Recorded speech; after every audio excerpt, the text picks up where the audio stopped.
জীবনে কখনো ভাবিনি এতবার হসপিটাল আসা লাগবে, কল্পনাও করিনি পবিত্র রমজান মাসেও হসপিটাল থাকা লাগবে।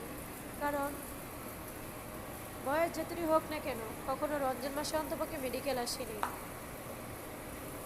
আল্লাপাক কখন কাকে কোন জায়গায় নিয়ে যায় সেটা একমাত্র উপর আল্লাপাকই জানে।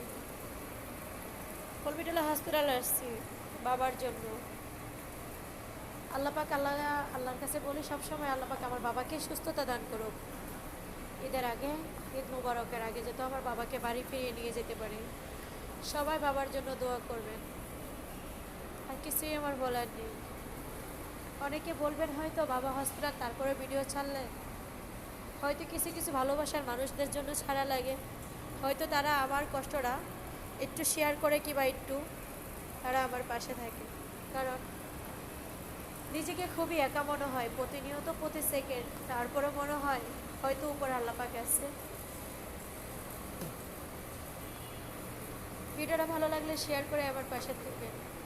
আর আমার বাবার ও পজিটিভ রক্ত লাগবে। আদৌ আমার ফেসবুক ফলোয়াররা কখনোই আমাকে কিংবা রক্ত নিয়ে অনেকে অনেক কিছু বলে। আমি অনেকে ছোটোবেলা থেকে শুনতাম কিংবা বড় হওয়ার পরে শুনছিলাম যে ফেসবুকে ছাড়লে নাকি রক্ত পাওয়া যায়। আদৌ আমি 2-2বার ছাড়লাম, কোনো একটা রক্তের খবর পেলাম না। তাহলে বুঝেন আমার ফেসবুকের ফলোয়াররা কতটা আমাকে ভালোবাসে।